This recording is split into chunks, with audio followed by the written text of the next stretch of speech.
Hey everyone.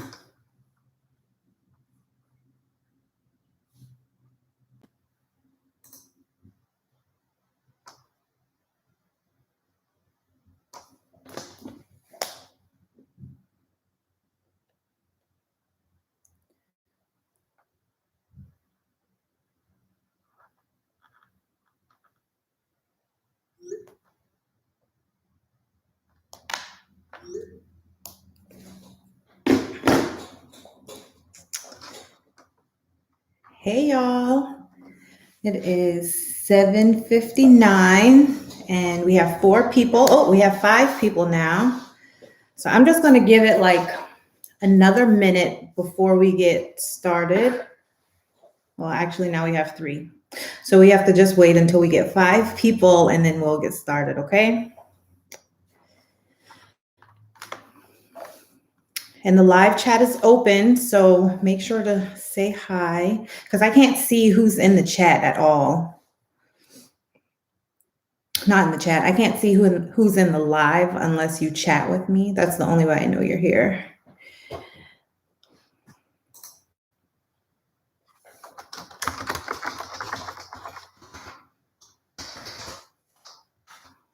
Hey, Tony. How are you today?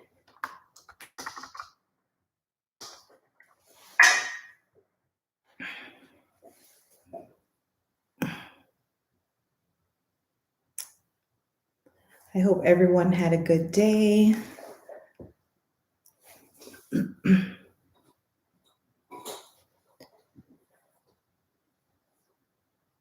right, we got 4 people. We just need 1 more person. There we go. We got 5 people. Hi, everyone. I'm gonna go ahead and get started. It is 8:01. So I just want to say thank y'all for joining tonight. The live chat is open, so please ask questions throughout the live chat. Talk with me. And in between each question, I will, not each question, like between every couple questions, I will go to the live chat to see if there are any questions there. So I'm gonna go ahead and get started. So first and foremost, I just want to give a huge kudos and a major shout out to all of my subscribers. I've been on YouTube for exactly 4 months and 2 days. And as of right now, I have 944 subscribers. So we are on the fast track to 1,000 subscribers. And just to add some context here, it typically takes YouTubers a little over a year or more for them to gain 1,000 subscribers. So for the simple fact that y'all have gotten me to almost 1,000 subscribers in 4 months, like that's just crazy. And I'm just like so thankful and so grateful for each and every one of you. And I try my best to bring quality, valuable content to you all the time. But I just want to say thank y'all so much. I do have a big giveaway to celebrate 1,000 subscribers. I will upload a video on Sunday, April 25th at noon with all of the details of the giveaway and how you can enter. And I really think y'all are going to like this. So let me go ahead. Well, I'm going to just check the chat really quickly and say hi to people. Hey, extensions of me.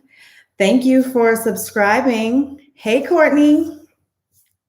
Ooh, 15 years and medical assistant. You go, girl. Okay. Oh, the higher evolutionary. Hello, I'm happy you found me. Hey, Candace, girl. All right, let me go ahead and get started because I can chat with y'all all day long. All right, so for those of you who are brand new, I'm Courtney Sheree. I've worked in healthcare administration for the last 9 years in various leadership roles. I now work in an individual contributor role that manages high-profile relationships at one of the big 5 insurance companies. I also have a dual master's degree in business administration and health administration. And just another reminder, I am going to check the live chat. The live chat is open, so talk to me. Hey, Dr. Cromer. Hey, Cheyenne. All right, so thanks to everyone who sent me questions. I really appreciate it. I receive a lot of the same questions, like in my email, LinkedIn, Instagram, and I'm thankful for all of the questions that y'all send me, just in general, because y'all know I really like chatting with y'all.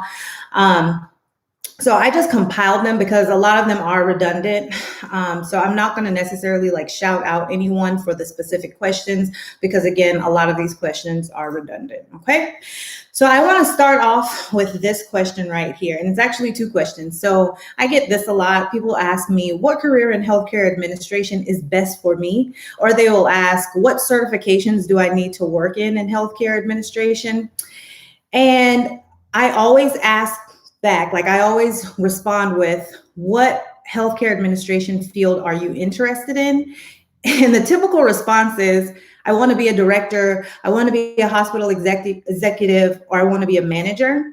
So that doesn't really tell me much because healthcare administration, there's so many options, like the field is vast. So I figured what I would do is just kind of give like a quick rundown of a few career options or fields within healthcare administration. So like you have hospital administration, that's where you have like your, hospital executives, but there are so many other career options within hospital administration as well. You have practice management and practice administration. So these are going to be like your managers of medical practices or clinics. You have healthcare compliance and auditing, health information technology, and revenue cycle management. And those are just a few examples. Like there are so many other options. So I just want y'all to think about that when y'all do, reach out to me and ask me questions about like suggestions that I may have for you as far as a career is concerned. There's so many options. And so unless you narrow it down, we can't necessarily really have a conversation about it unless I know exactly which direction you're trying to go. And I did create a video on 4 healthcare career options. So definitely check that out if you want some more detailed information about a few of the healthcare administration career options. And then I also did another live stream back on March 31st, where I went into a little more detail as well. So definitely check those videos out. And I am always open to, go back and forth with ideas that you may have and answer any questions that I can. And then another thing I did want to mention is that all of my career videos have chapters added so that you can easily navigate throughout the video, because sometimes you're not wanting to listen to every single thing. There may be like a specific topic that you're interested in. So I did add chapters to all of those videos for your convenience. All right, I'm going to check the chat really quick before I move on. Okay, the higher evolutionary. Yes, I love my dual degree in MBA and MHA. Branching into management, how can I market myself as I relocate to ATL? So we're going to kind of touch on that, extensions of me, a little bit later. And if you have further questions, then, we can talk about that as well. After I get done with all of the questions, I am going to just kind of hang around for a few minutes, just in case y'all have any lingering questions. Candace asked, should I get my MHA first, then get my MBA next, or just stick with one? We're also going to talk about education a little later, Candace, so I'll answer that question then. Cheyenne says, what is a good entry-level job for someone who just graduated with a healthcare management degree? It really depends on which career option you're interested, Cheyenne. So if you're interested in health information technology, revenue cycle management, or practice management, that is going to help you determine where you want to get started. But I honestly, just to get your foot in the door, I'd say try it all, just get an entry-level job that is going to expose you to healthcare administration, and then you can kind of figure it out from there, because it'll at least expose you and help you figure out exactly where you want to go. Oh, hey, Tay, thank you. I'm happy I'm doing this too, and I'm happy y'all are here with me. All right, let's go on to the next question. So I kind of chuckle because y'all, out of all of these questions, I get this question the most, at least twice a day, okay? All right, so the question is, how do I become a hospital executive, director, or manager after undergrad or graduate school without any experience? So the only way that I could answer this question is by giving y'all an example, because that's the only way it made sense to me. All right, so let's look at what skills and experience are required for a practice manager for a small hospital, owned primary care medical practice. Does that make sense? So for a small medical practice that is owned by a hospital, let's just look at what a practice manager is responsible for, okay? And there are a few differences between a physician-owned private practice and a hospital-owned medical practice. So a couple examples of differences would be like, of a hospital-owned medical practice, the physicians are employed by the hospital, okay? And these practices that are owned by the hospital typically have a bit of a safety net, meaning that the administrative burden is shifted to the hospital entity. So practice managers will have a little more support when it comes to like accounting, finance, human resources, and medical billing and coding. Does that make sense? Can somebody at least say yes or no before I move into the true example? Let me know in the chat. Otherwise, I'll go back and describe a little bit more.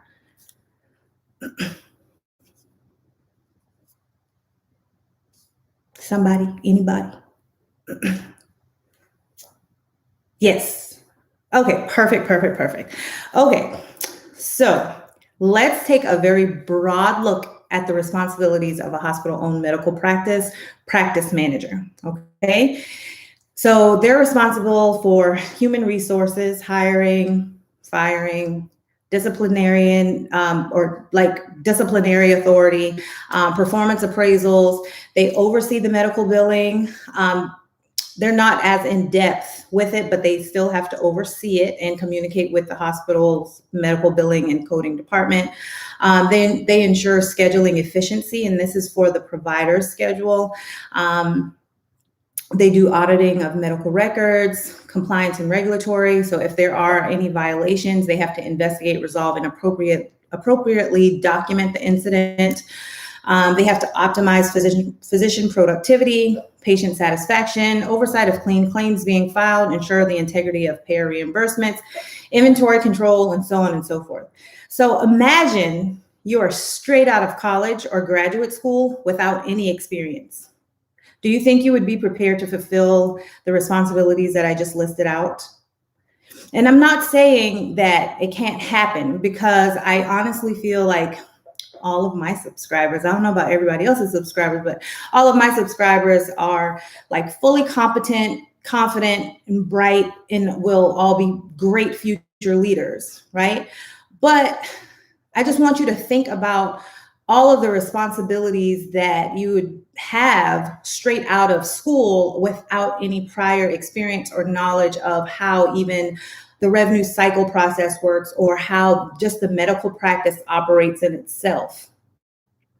So that's just something that I want a lot of y'all to think about, like the people who have these expectations of going to school, getting a master's in health administration, or even, getting their bachelor's in health administration, and don't have any experience, but expect to like pop out and become a CEO of a hospital. Like there's so much more that goes into it. And I want us all to take advantage of the stepping stones and learning, getting those, internships, working hard to get entry-level positions so that you can learn as much as possible, volunteering, these stepping stones are going to get you to where you want to go. And then a few things that aren't taught in school, right? Soft skills. So I'm sure y'all have all heard of hard skills and soft skills. So hard skills are going to be like the technical skills to actually fulfill the responsibilities of the job. But then you have soft skills like leadership and communication, which are very necessary in managing hospitals, practices, departments, divisions, etc. So I know I said a lot, so I'm gonna take a moment and check the chat and see if y'all have any questions before I move on. How does one get that kind of experience, says Veggie Girl. So, like you have to start somewhere. So I'm just going to use the example of like a medical receptionist. So if you get a job as a medical receptionist, you're going to be exposed to so much. So you're going to learn And then, hopefully you will evolve in the company that you're with, or, once you've gained some experience over 6 months to a year's time, then you will apply to another job somewhere else that's going to give you a little bit more experience, so you have to start somewhere. It's just really based on, where you're trying to go in your career overall. All right, let's see. Set yourself up to be successful. That's what Dr. Cromer says. Yes, I agree 100%. All right. Tay says, what if you have managerial experience but not in healthcare? Does that help? 100%. And I'm going to talk about that a little bit later, Tay. Courtney asks, what certifications in leadership or communication skills help?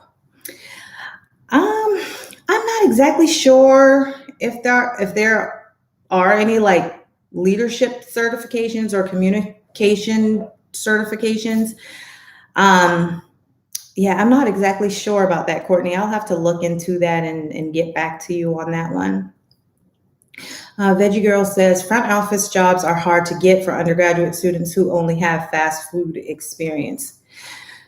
And I hear you, Veggie Girl, but you just have to keep applying, and we'll talk about that a little bit later as well. So I'm gonna take 2 more questions, and then I'm gonna go back, 2 more questions from the chat, and then I'm gonna go back to my list of questions.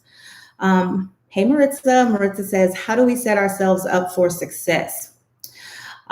There's so many ways that you can set yourselves up for success. And I want everyone else who has some tips to definitely, help me answer this question in the live chat as well.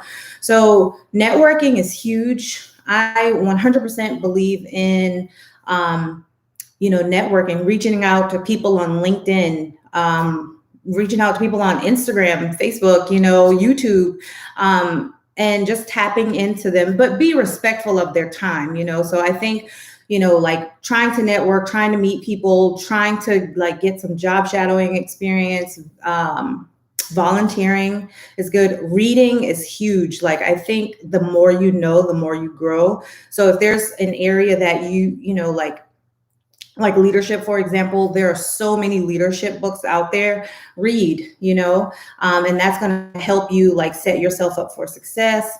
Let's see what else. Work hard. Like when you're on your job, of course, we all say work smarter, not harder, but I think there's like a balance between the two, because sometimes it's not evident that you're working hard. And if you're trying to get to a certain position, like in an organization, you're going to have to put yourself out there. I don't know. That's all that I can kind of think of off the top of my head, but I'm sure other people will keep that conversation going. So I'm going to move on to the next topic, or to the next question.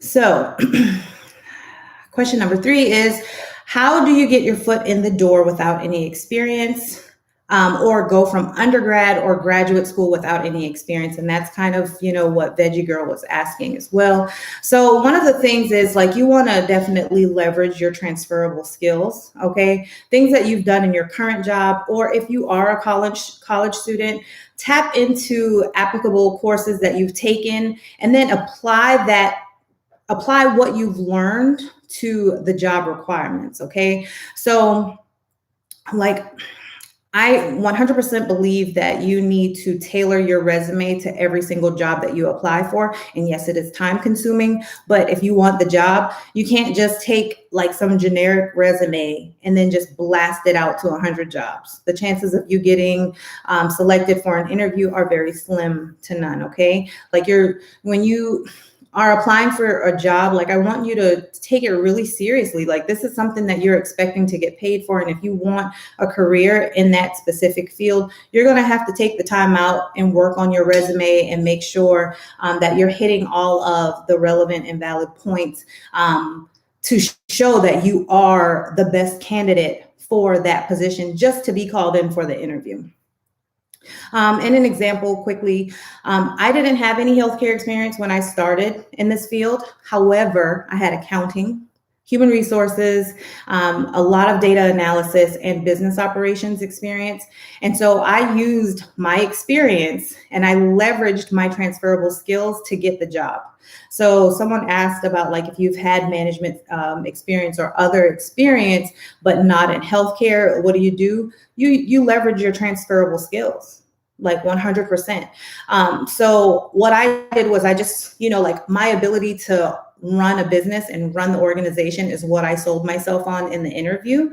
But that's just what you have to do. All right, I'm gonna do one more question and then I'm gonna jump into the chat, okay? So can you work your way up or do you need to have a degree? You can definitely work your way up. I've worked with a lot of people at the healthcare technology company that I worked at prior to working at this insurance company. And many of them didn't have a bachelor's degree. Many of them didn't even have an associate's degree, but they were in like supervisor or management roles because they were with the company for so long and they had learned so much.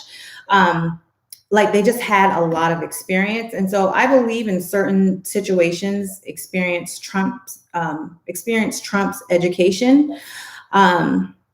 However, I'm a huge advocate of education. Like I think that once you have your education, no one can take it away from you. And like Dr. Cromer said, like she and I were talking the other day about like, me possibly going back to get my doctorate's degree. And she said, like being younger and in leadership roles, like if you have all of these credentials and your degrees, there's nothing that they can't say you don't have. So, I mean, I see it from both ways, like experience definitely can be better in some situations, but sometimes, like you may need to have a degree. So it's just something to think about and it is your preference. All right, let's move on to the chat. All right, so Dr. Cromer is saying, she's answering Maritza on how to set yourself up for success. So networking, joining healthcare professional organizations, look for internships, not just the paid ones. That's good. Let's see. Maritza says she needs help with her resume. Yeah, it takes time, Maritza. Like I remember when I was applying to positions, just, in all of my career search, like it literally would take probably, sometimes upwards of an hour to tailor your resume just to apply for one position. Then you have to go and actually apply for the position, which then takes like another hour because, some of these applications online are very, very complex. But yeah, it's definitely a time-consuming task. Courtney says, Dr. Cromer mentioned internships, which is great, but what if you have a full-time job and are a recent graduate student? Yeah, it's a challenge, Courtney. You just have to make time. And I know it's hard, so like if you have PTO, right, if you network and let's say you find someone who is willing to allow you to shadow, or is allowing you to volunteer, maybe you might want to like take a day off, plan ahead, take a day off, because being exposed and getting that exposure is greater than anything else, right? Because you want to get into this field and you need to, at least have that exposure and be able to spend time in the environment. So you may just have to make the sacrifice. Let's see. Veggie Girl says, thank you. You're welcome. Tay says, that's my thing as well, Courtney. So I decided to start looking for volunteer opportunities that don't have a set schedule and I can do my own time or the weekends. Yeah, that's a really good idea. All right. Car Free Casey says, hi, sorry, I just got here. I'm an undergrad studying to get a bachelor's in accounting and a degree in healthcare management. Do you think a medical scribe would be a good role while in school? 100%. Because as a scribe, you get to see so much. And while you are more focused on the clinical side of things as a scribe, you're still in a medical setting and you're still establishing relationships with physicians and the administrative staff. And so, yeah, it really, I think being a medical scribe really sets you up for success, to be quite frank. it's not for me because I'm a numbers person. Like the clinical side of the house is just not for me, and it's not for everyone. But if you are, able to understand it, and if you're interested in, like the clinical side of things more so, then yeah, I think being a medical scribe is really good exposure. All right, I'm gonna take two more and then I'm gonna go back to the questions. All right, let's see. Courtney says, definitely, I never thought of it that way, using my time wisely. You're welcome. Oh, Maritza, how is it being a Black woman in your role? That's a loaded question, girl.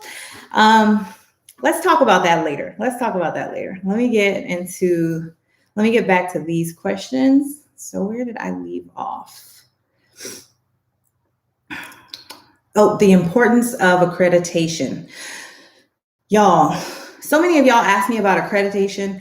I don't know a lot about like schools, like I just know about the school I went to or the schools that I went to and the education that I got, and I have like probably just as much knowledge about like schooling in general that, the next person does.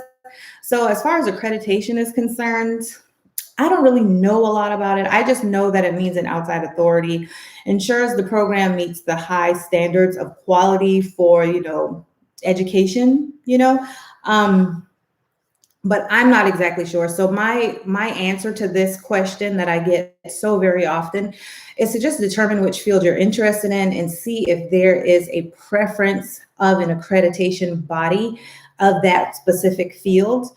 Because so if you think about like health information technology, maybe, there's a specific school or a specific group of schools that is accredited by a certain accreditation body that the leaders of the health information management or technology field suggest. So like just do a little more research and find out. But I'm going to tell y'all this: none of my employers have ever asked me if the schools I graduated from were accredited.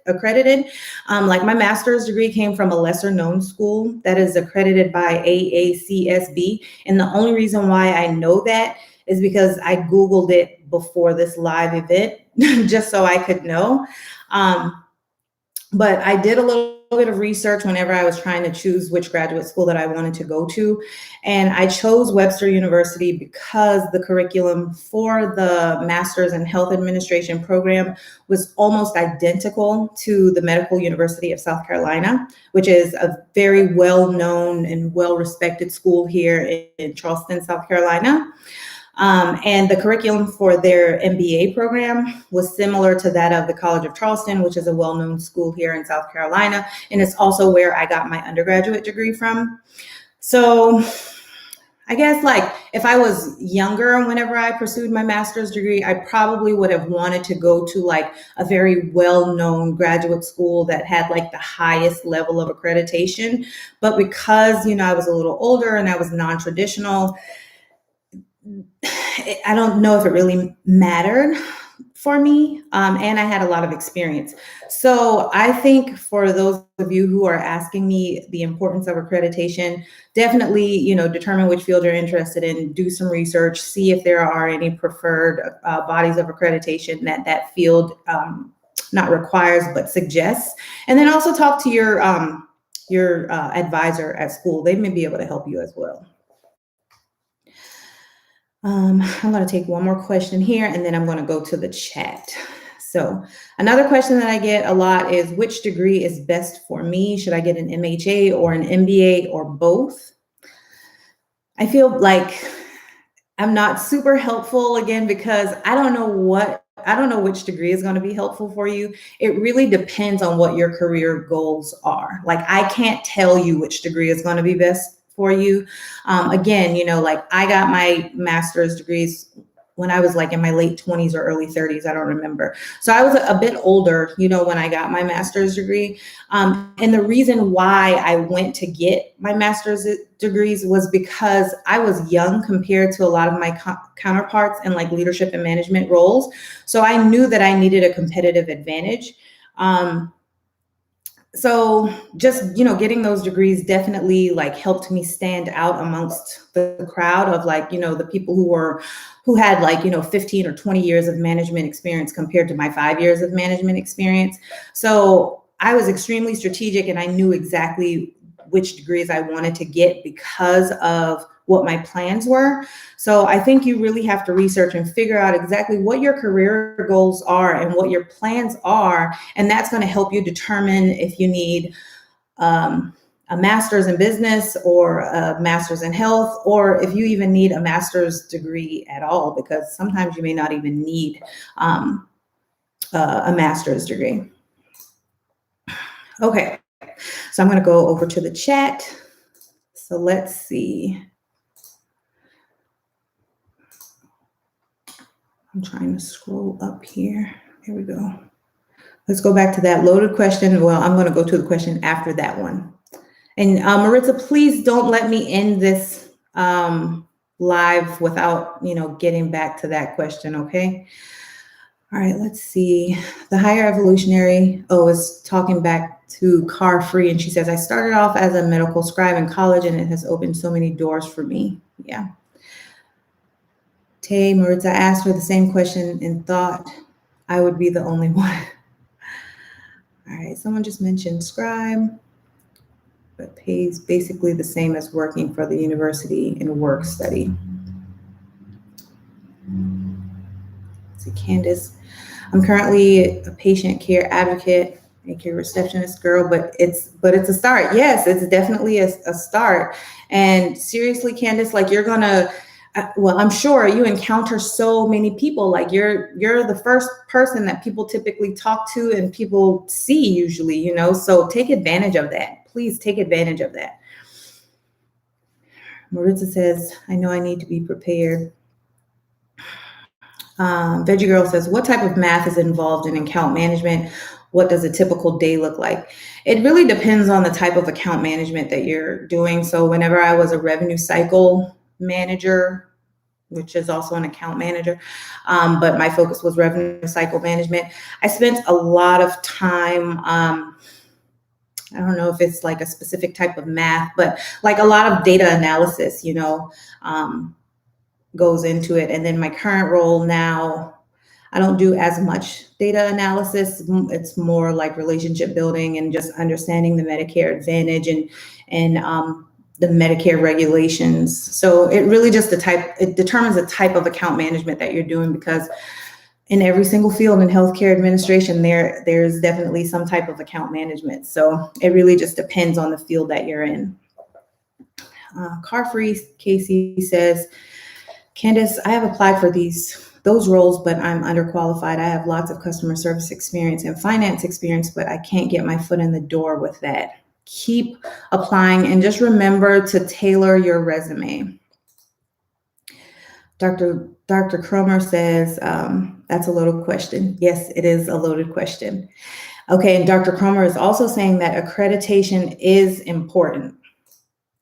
So, I really think, it's just based on what you're trying to do and where you're trying to go. So from my angle, because I had a lot of experience, accreditation wasn't super huge for me, and I still work for one of the big 5 insurance companies, and I worked for one of the largest healthcare technology companies as well.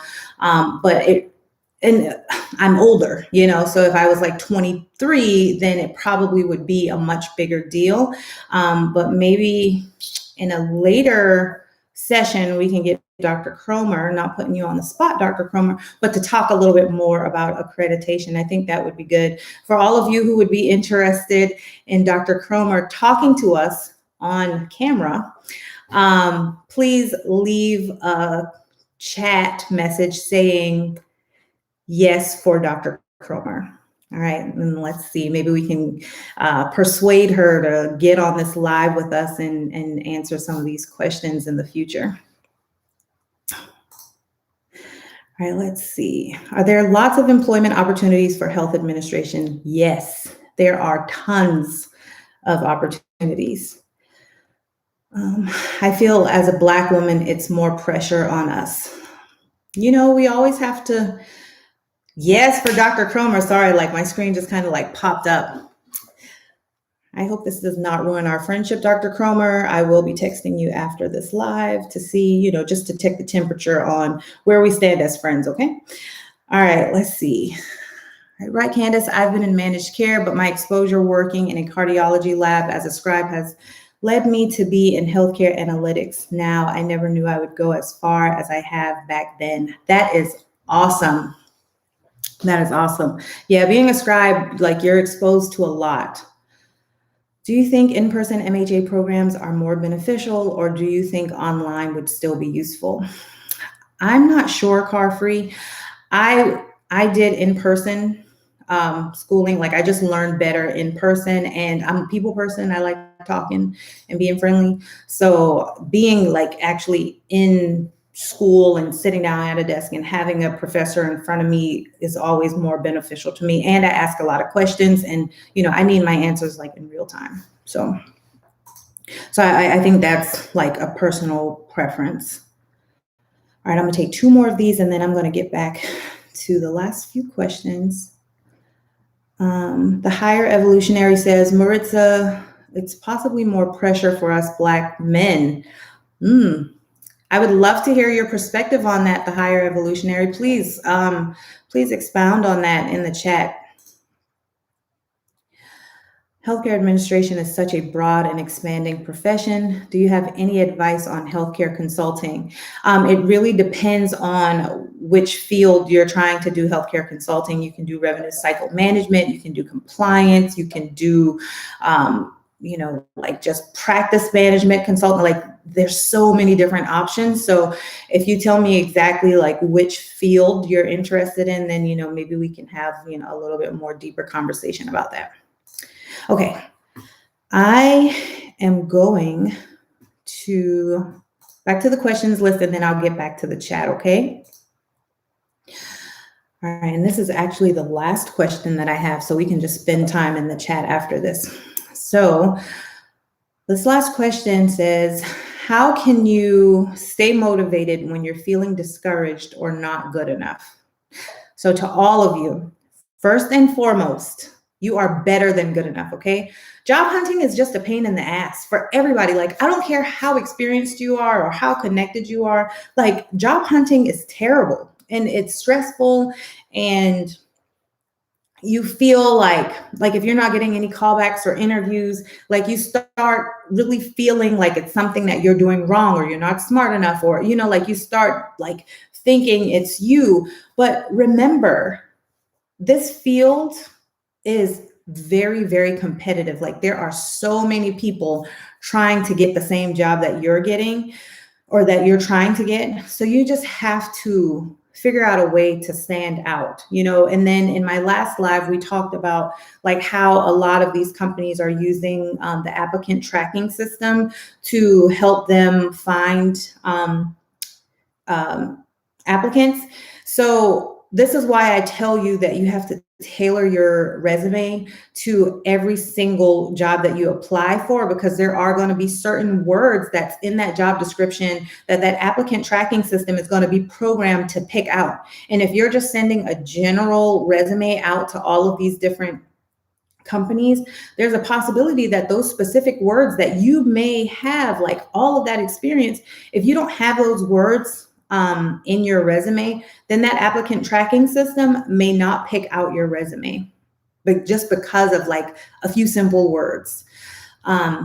So I know I kind of went off on a tangent there, but just keep trucking along, keep pushing. And I know some days are going to be better than others, but like you're going to have to put in the time and effort to customize and tailor your resume whenever you are applying. One last quick thing before I jump into the chat here. A lot of you have asked me to review your resume and give feedback. And as much as I want to, as much as I want to help, I just don't have the time to commit to that. I have a career, a child, a husband, creating, videos, editing videos. It takes up a lot of time. So I try to include as much advice as possible in my videos. so that you can self-serve, and I am going to stick around on this live for as long as y'all need me to. I got my glass of wine, I got my water, so I'm pretty content right now. So I can stick around for a while. And if you have like specific questions that I can answer, I'll definitely answer. And if it's something that I'm not sure of, then what I'll do is just have you shoot me an email, and and I'll try to get back with you in a few days. But just being able to sit down and review your resume and give feedback is just not something that I'm able to do right now. All right, so I'm going to jump into the chat. Let me see if I can find where I left off.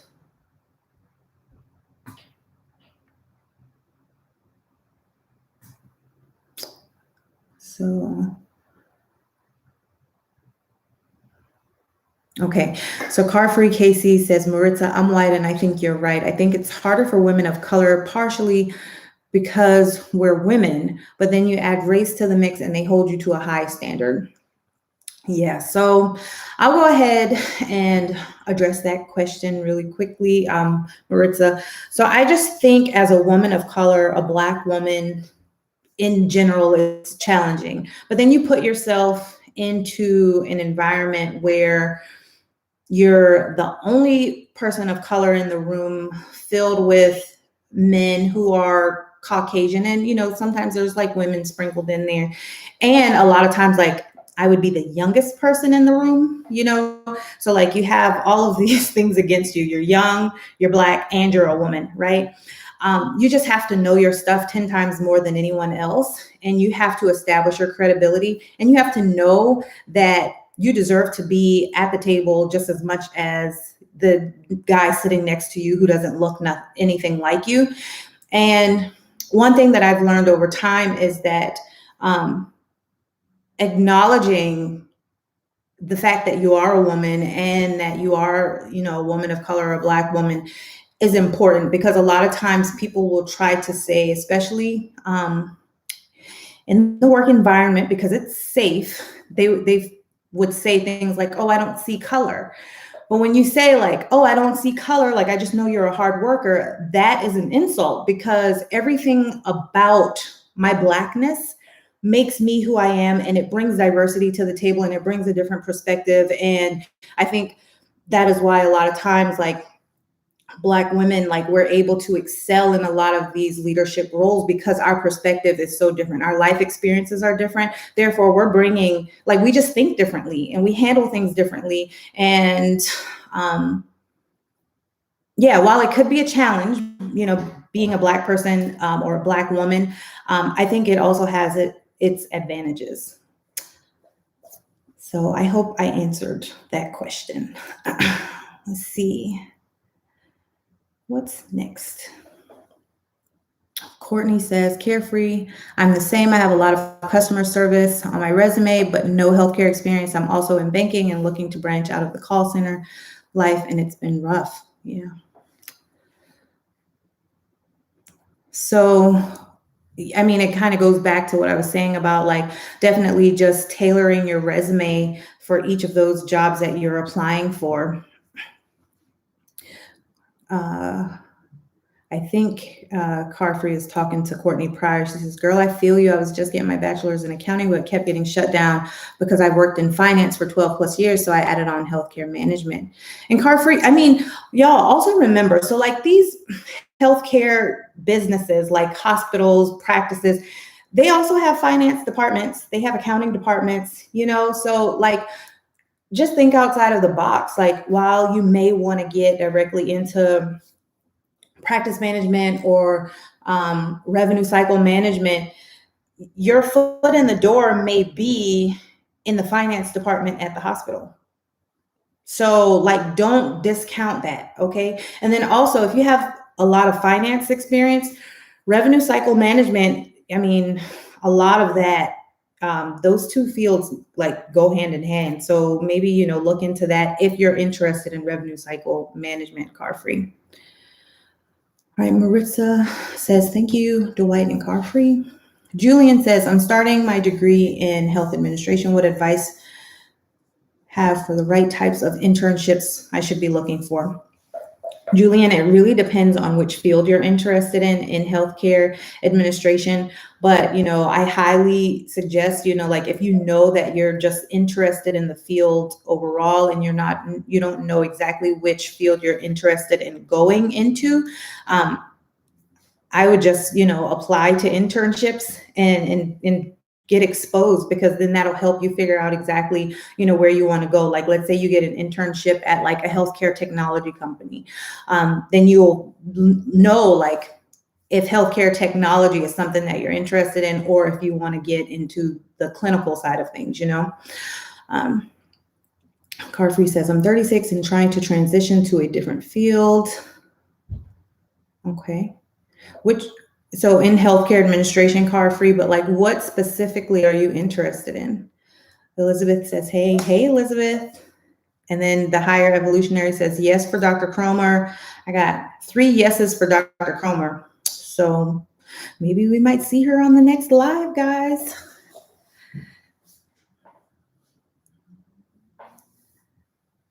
Oh, Courtney, yes, I got a lot of yeses for Dr. Cromer. Okay, and so Dr. Cromer says accreditation is important for her organization due to the tuition reimbursement. Okay, so that's something to think about, y'all. If your organization is going to reimburse you for your tuition, they may require, a specific accreditation body. Dr. Cromer is laughing at us. I think that means yes, she's going to join us. All right. Carfree says, did you have a preceptorship in your master's program? No, I did not. Dr. Cromer says in person. Yes, I agree with in person. Face-to-face is always best. She also says face-to-face project opportunities for the in-seat MHA. Yep, I agree.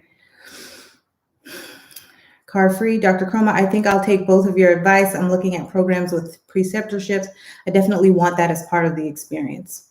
In my MHA program, they did offer it. However, because I had extensive experience in practice management and healthcare administration already, I did not pursue any of the internships. I think I just did like an extra project or something so that I could bypass that whole like preceptorship, internship aspect.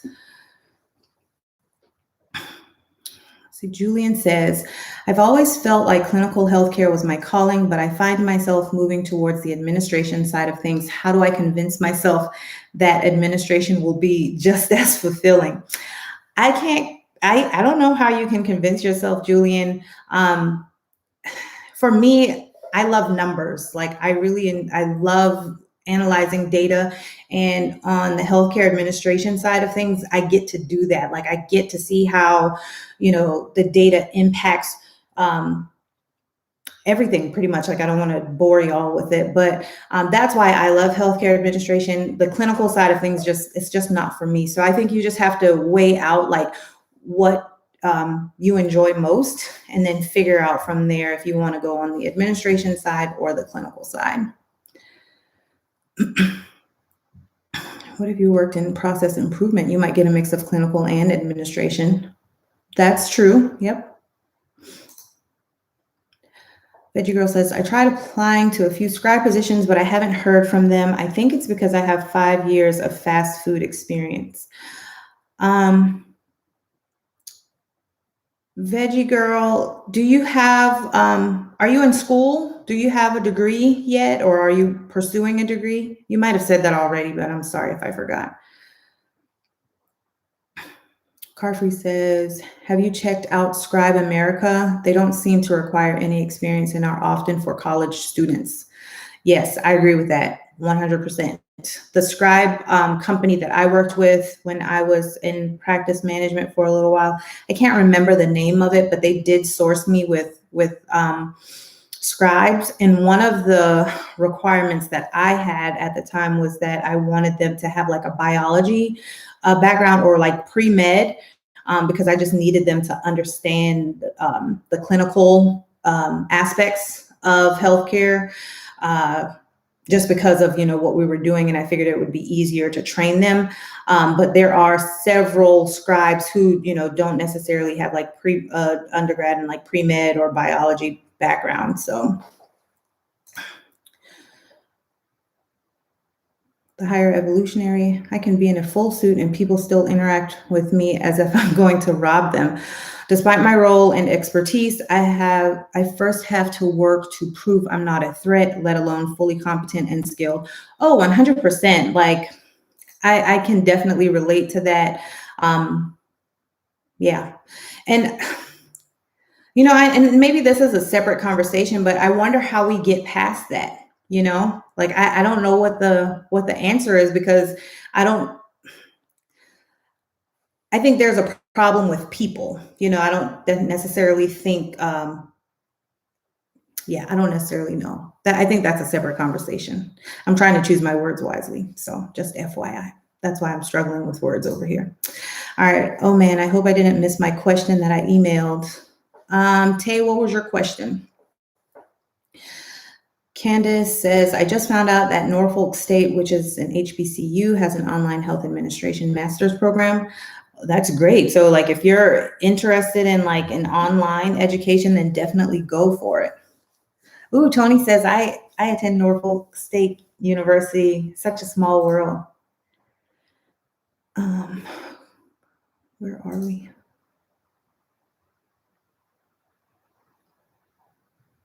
Uh-oh, I lost myself. Oh, here we go. Higher evolutionary. I hate to hear that. Yeah, I have a disability and feel the same. People just need some reprogramming. Yeah. Julian says, how do you feel about Black men working in the healthcare sector? I love it.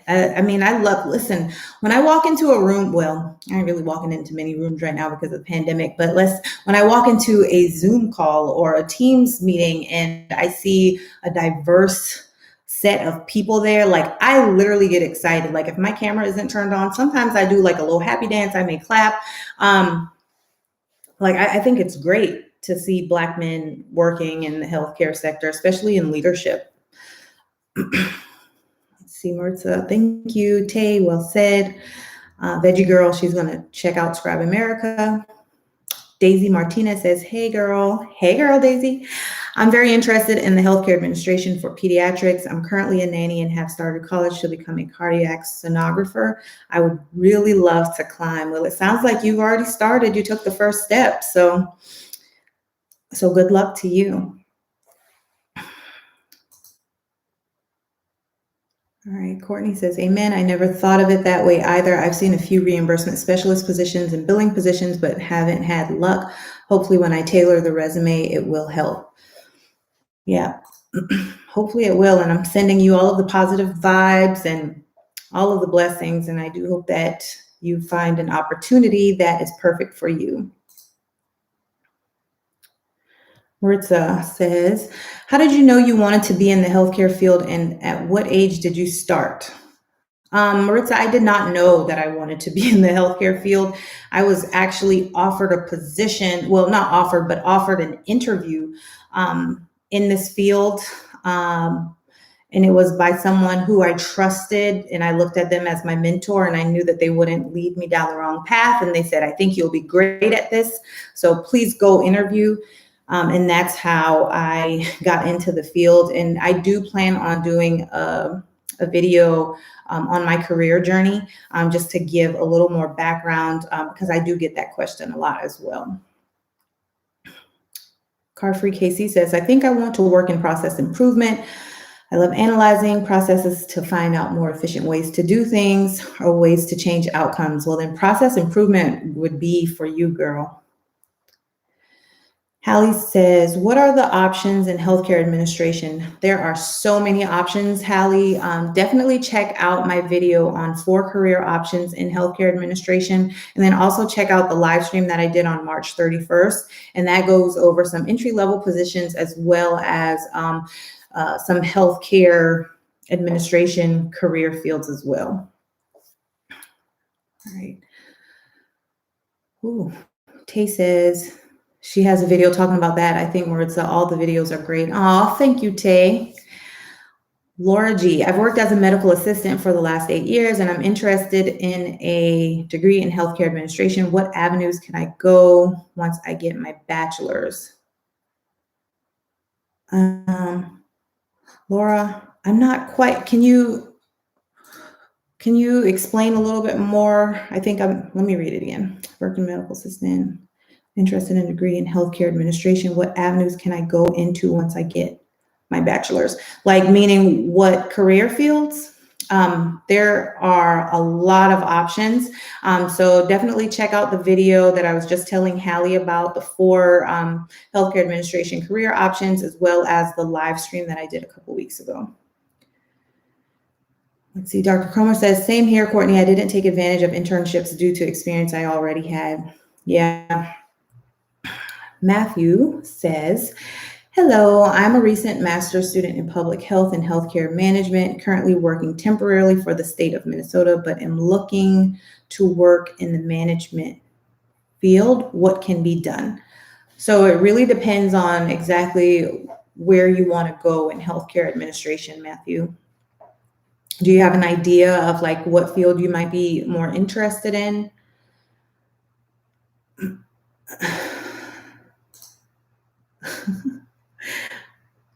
All right, have an undergrad in economics. Okay.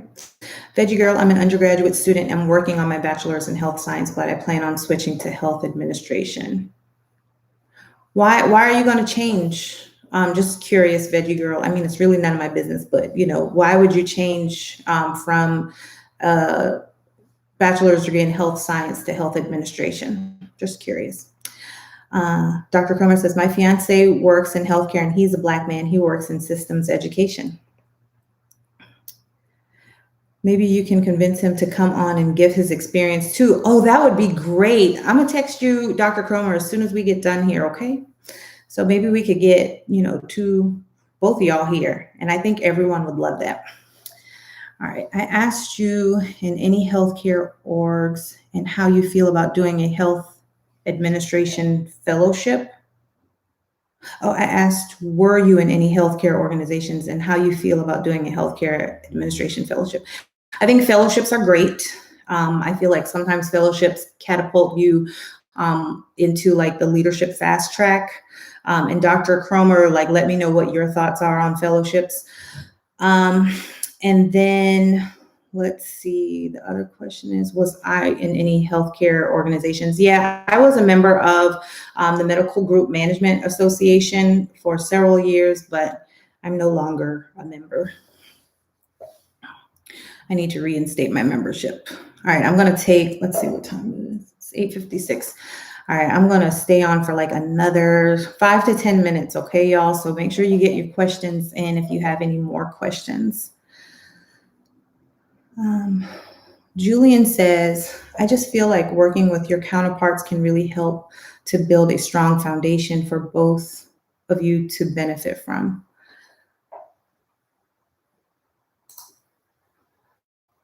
I don't remember what that's in reference to, Julian. Can you put it all together for me? Sorry, I'm missing something. Aw, thanks, Julian. Where do you see Chazzy says, where do you see yourself in your career in the near future? I just had a conversation with the director of my division about that today. And, eventually I will get back into management. I currently manage accounts now, so technically I am a manager, but I just don't manage people. So I am I guess you could say in a leadership role, and that is in my title, lead key account manager. But I'm an individual contributor. I don't manage people. Eventually I would like to get back into management. And as my department grows, the goal is for me to have a team of people that I'm managing, but I do like what I do. So that's where I see myself in the near future, getting back into managing and leading people. Not right now though, later. I've definitely been enjoying being an individual contributor because management is a task. It's very rewarding, but it's challenging and it is definitely a task. All right, let's see. I would love it. Sorry to make extra work for you, Dr. Cromer. Oh, so he's saying definitely have your fiance join us, Dr. Cromer. That's what the higher evolutionary is saying. All right. Angeline Nicole, what kind of experience should I have before getting into this field? It depends on, well, actually, there are tons of entry-level positions. Like you don't even really need any experience to get into healthcare, into the healthcare field. So you just find jobs that you're interested in that match the experience that you have, leverage your experience, and apply for the job. Absolutely. I would love to see Mr. and Mrs. Cromer. So Chazzy is Dr. Cromer. Okay. Sorry, like I'm all about definitely giving people their kudos, and Dr. Cromer worked very hard for that DHA. So yes, she is very informative, and so is her fiance. And so I think we're going to, I don't know, we'll see. I'm going to have to do some persuading after this. But the more y'all say, yes, Dr. Cromer, she maybe there's power in numbers. So, all right, Veggie Girl says, I planned on becoming a physician assistant, but then I took courses that talked about legal concepts of health administration, and it was much more fascinating than learning about living organisms. Understood. All right.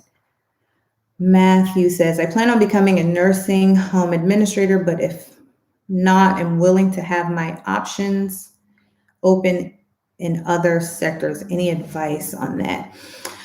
So like a master's in healthcare administration or a master's in business administration or both, or, even your undergrad in like business administration would be helpful for a nursing home administrator. I know there are some additional like certifications that some nursing homes require for their administrators. And I also know that for a lot of nursing homes, they prefer their administrators to be RNs. I don't know a lot about nursing homes. Like that's pretty much like the extent of my knowledge. Yeah, so you may have to do some more research on that, Matthew. All right, I'm gonna take like 3 more, okay? All right, Courtney, I also was interested in physician school as well and got discouraged and decided to enroll in healthcare administration on the clinical side. I'm definitely reconsidering applying because it could help or be beneficial as well. Yeah, I mean, PAs, that's a really good field to get into. See, I saw a role as HIPAA manager, not sure if that's the exact title, but I can send you the link. But if you are familiar with it, what's your career path there? So a HIPAA manager, I would imagine that's probably for some type of very large institution. I can't see like a small organization having a HIPAA manager. But I don't know. I'm not sure, Tay. See, Carfree, Dr. Cromer, I'm keeping you on LinkedIn. Do you think the lean certification is useful? See, any type of certification like that sets you apart from anyone else. Yes, agree. Courtney, please persuade them both to come on. I'm also interested in getting or pursuing my DHA, so I'm very curious to hear Dr. Cromer's perspective. Dr. Cromer, these people want to hear from you, okay? So y'all, I got y'all, okay? I know what I can do to get her on the next live, all right? All right, lean is big in healthcare. Yes, lean is big in healthcare. Courtney asks, have you thought about providing information on how to use LinkedIn? If that's what y'all want to see, then yeah, like let me know if there's anything that y'all want to see. I try to give y'all videos and content that y'all ask me for pretty much. And so if you want me to add in a little snippet about like how I use LinkedIn in a future video, then yeah, definitely I will. All right, y'all, I'm gonna hang tight for like another minute and then I'm gonna hop off. I got my marching orders, which, well, really, I just have one marching order, and that is to get Dr. Cromer and Mr. Q on this live chat, the next live chat with us. And if y'all have any questions that we didn't get into, please shoot me an email. Let's see, what is an example of data analysis in healthcare administration? Yeah, that like, so that's a very broad, loaded question as well. So you have to be a little more specific. So I'll just give you like one example. So one thing is reimbursement or revenue integrity, right? So you would see that a lot in revenue cycle management, where like you have what your insurance contracted rate is, like what the insurance company is supposed to reimburse you, like as a medical practice. And then sometimes insurance companies just pay whatever the hell they want just because that's how it works sometimes. And so you would analyze, let's just use a random payer like Blue Cross Blue Shield. So you would analyze like all of your reimbursements for a specific procedure code from Blue Cross Blue Shield, and you'll look at that against your contracted rate, and you would analyze to see if, or you'll analyze to check out the integrity of the reimbursement to make sure that they are paying what they're supposed to pay. And if they're paying higher or lower, then, you would take further action, either reach out to the insurance company to determine, to ask them like why they're not reimbursing what they should. So that's just one very small example of what data analysis looks like. Let's see. Thank you for answering all of our questions, Courtney. Good night. Good night, Maritza. Let's see. Thank you, Courtney. This was so much fun. I'm glad you enjoyed. Let's see, Coralie. Hey, Coralie, girl. I was able to get a job as a manager for an urgent care clinic and plan to get my MBA after 3 years, I'm assuming. My parents think to be taken seriously, I need an MBA or an MD. Have you seen hospital administrators who weren't both? I've seen a lot of hospital administrators who have their MD. I'm trying to think. Yeah, I've seen a lot of hospital like executives, like the CEOs of hospitals, have their MD and or their MBA. So I think it really varies, and I'm sure there's several hospital executives like CEOs who just have an MBA or just have an MD. But there are also a lot of like executives for large groups that may not necessarily be like a hospital who, just have their bachelor's degree, So it really just depends, I think, when you're trying to be competitive in the market, like you just have to figure out exactly what's going to be the best route for you. Tay says, this was amazing. Thanks so much for all of your time. Oh, my pleasure, Tay. Courtney says, thank you. You're truly goals and an inspiration to healthcare students. Oh, thank you, Courtney. Julian Veggie says, wow, that's interesting. Yeah, and there's so many different, like if you give me a specific example, like in a specific field, Veggie Girl, then, I'll be able to give you like another example. Julian, hope to see you in the field someday. Stay blessed and good night. Yes, Julian, I hope to see you in the field someday. Aww. All right, y'all. Well, thank y'all so much. This was so much fun. I'm going to try to do this again in, the next 2 weeks or so. And don't forget, I do have a big giveaway that I think y'all are going to absolutely love. And just to give y'all a little tiny hint, Dr. Cromer is involved in this giveaway. So I know y'all love her. So she's going to be involved in this giveaway. So make sure to stay tuned to the video that I post on Sunday, so that y'all can definitely enter into this giveaway, because I think y'all are going to love it. But good night, y'all. Thank y'all so much for all of your support and all of your love and all of the questions. Like I really appreciate them. And yeah, just thank y'all. I'm so grateful for y'all. Have a wonderful evening, and I'll see y'all in the next video, guys. Bye.